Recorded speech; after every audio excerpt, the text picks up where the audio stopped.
Hey, this is Marcus Washington, MTC Media. Look, I'm not one to quote or paraphrase hip hop artists. I'm going to do it here, probably against my better judgment, but I'm going to do it here.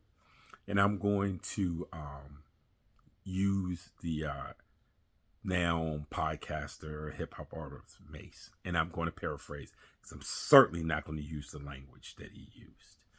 And he said, old people are the last to know. And the reason why I'm saying this is in response to what Marcus Morris said.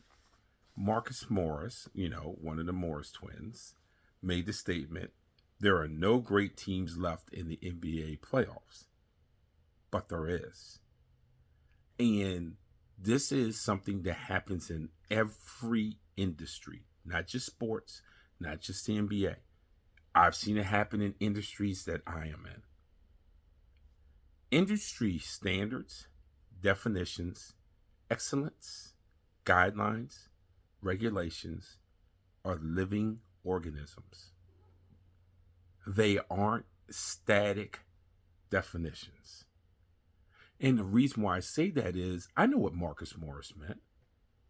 That it doesn't look like the great teams of his time when essentially a glorified all-star team.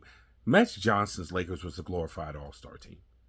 Boston Celtics was Larry Bird, glorified all-star teams. There's several Hall of Famers on both of those teams. And when people think of great teams as you went later on, it was, big three or big two with like Shaq and Kobe and stuff like that. That's what people think of great teams now, back then. But that was for that particular era. And I'm not going to get into the era argument. Those were for those eras. The problem with people today is they want to think that those eras still exist, or they want to be able to make these snap judgments and sound like the expert in the realm by taking antiquated guidelines and antiquated industry standards and industry norms and apply it to a situation that doesn't exist anymore within that same industry. Oklahoma City Thunder is a great team. It is a great team under the CBA. It is a great team in how they play. It is a great team in how they've been constructed. And so when you say it's not a great team, guys, you've heard me say this. I've now said this for years. This league, even before this CBA, was always moving to a sum of parts league. You are going to be as good as your sum of parts. We were not going to go back to big threes, big twos, guys being wildly inefficient or being like Allen Iverson, this is my team and you guys need to play around me. That part of the league, this league from top to bottom has too much talent to play that way. It has too much talent to be constructed that way. As much as people don't want to hear this, back in the 70s, 80s, 90s, early 2000s, before the full-fledged international invasion, the NBA, it wasn't that way. It didn't have enough talent to play that way. It didn't have enough talent to be constructed that way. It's more than just the pace thing. People talk about the pace and three-point shooting. It's more than that.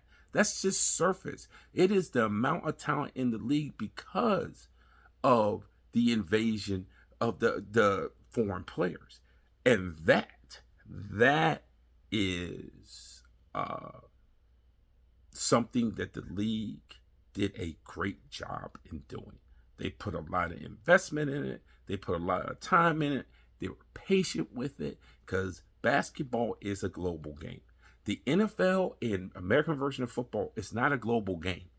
So they can act in a certain way because it's here, it's only here, it's very controlled. That's not the way basketball works. Basketball, like soccer, is a global game. The game belongs to the world. It doesn't just belong to America.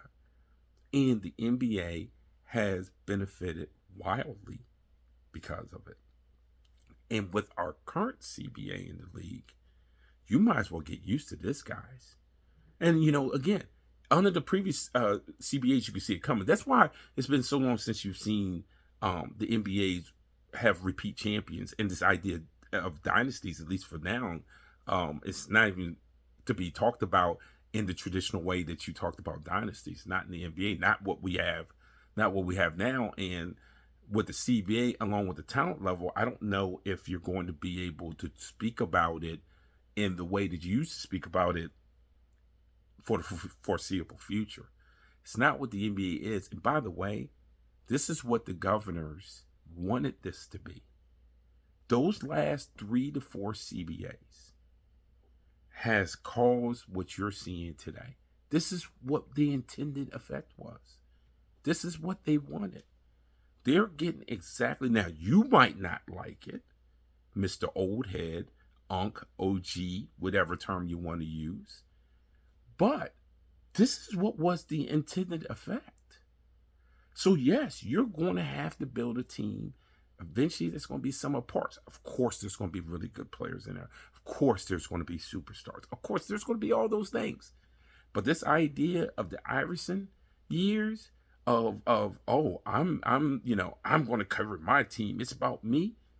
Thankfully, that's never going to happen, because if you do that now, I don't even know if you're a playoff team. And I'm happy about that. This idea of big threes and having Magic and Kareem and Bird and McHale and all these guys piling up on teams, that's gone.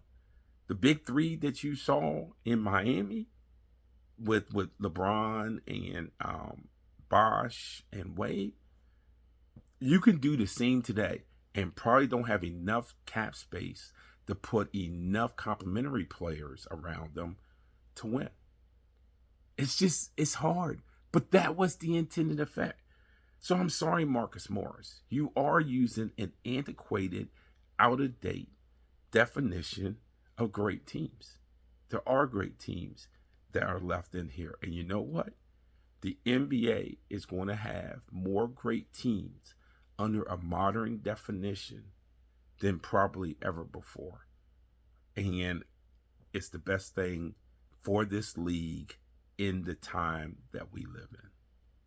This is Mark Washington, MCC Media.